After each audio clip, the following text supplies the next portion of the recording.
नमस्कार। मैं आपका दोस्त सेफ्टी गुरु अशोक कपूर आपके परिवार और आपकी सुरक्षा के लिए हमेशा प्रयत्नशील।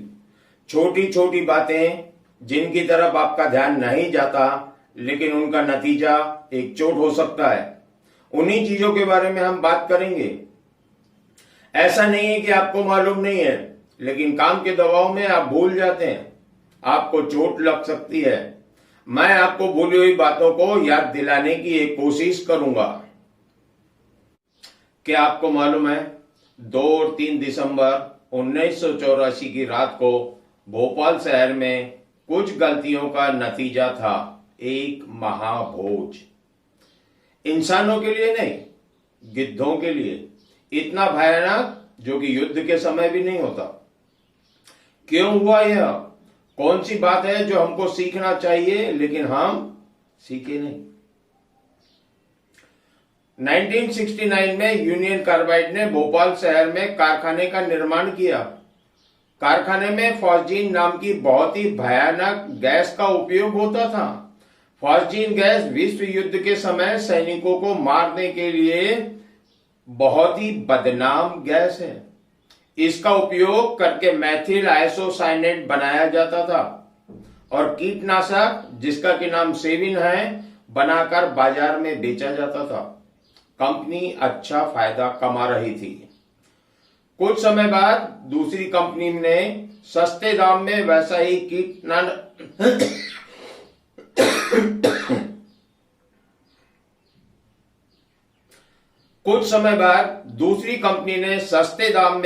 ही कीटनाशक बनाकर बाजार में बेचना शुरू किया। यूनियन कार्बाइड इस कंपटीशन में टिक नहीं पाई। अपने नुकसान को सीमित करने के लिए कंपनी ने बहुत सी गलत प्रथाएं चालू कर दी जो कि उनके खुद के नियम के विरुद्ध थी। 1980 और उसके बाद कारखाने में लगातार हादसे हो रहे थे, लेकिन ध्यान नहीं दिया। यूनियन कार्बाइड के कारखाने से 2 और 3 दिसंबर 1984 की रात को जब मैथिल आइसोसाइनेट नाम की जहरीली गैस फैलने लगी और कंट्रोल से बाहर हो गई, तब यूनियन कार्बाइड के मैनेजमेंट ने शहर की पुलिस से शहर को खाली कराने की मांग की।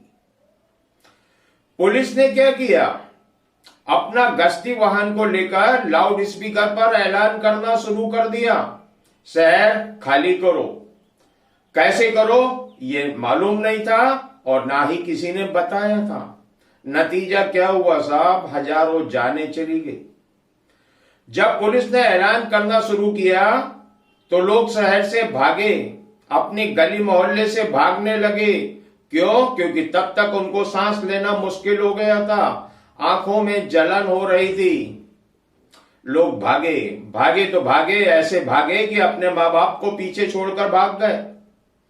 एक बहुत ही दुखदायी घटना जो मुझे किसी ने बताई थी वही आपको बताता हूं, जिससे आप समझ जाएंगे सबसे बड़ी गलती कहां हुई।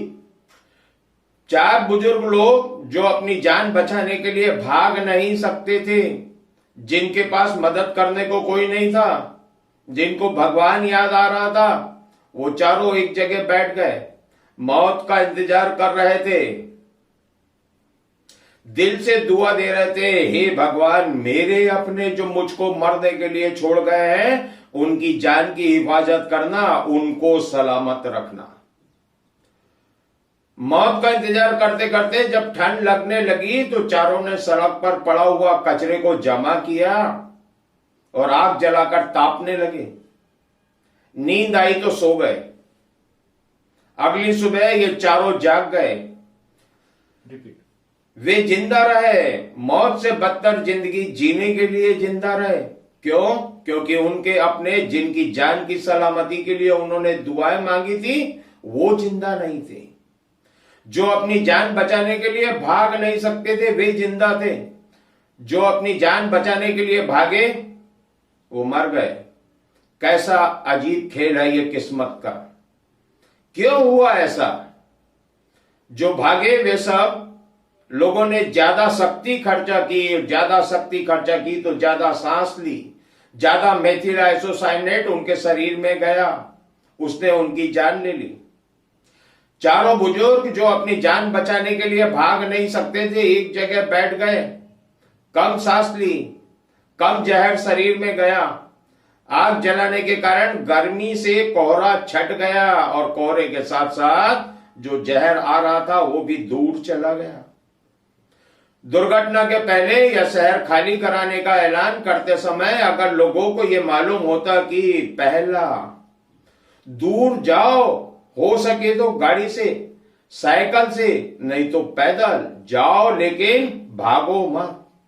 दूसरा, जिस तरफ हवा बह रही है उसके 90 डिग्री पे जाओ, हवा की दिशा में मत जाओ, हवा की दिशा के विरुद्ध मत जाओ।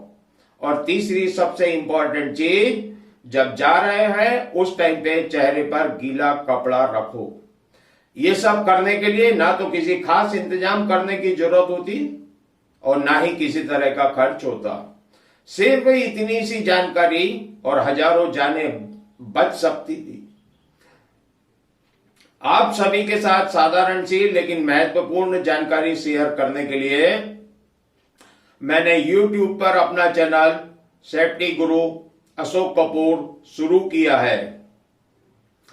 अपने परिवार की और अपनी खुद की सुरक्षा के लिए वीडियो को लाइक कीजिए, सब्सक्राइब कीजिए और घंटी बजा दीजिए।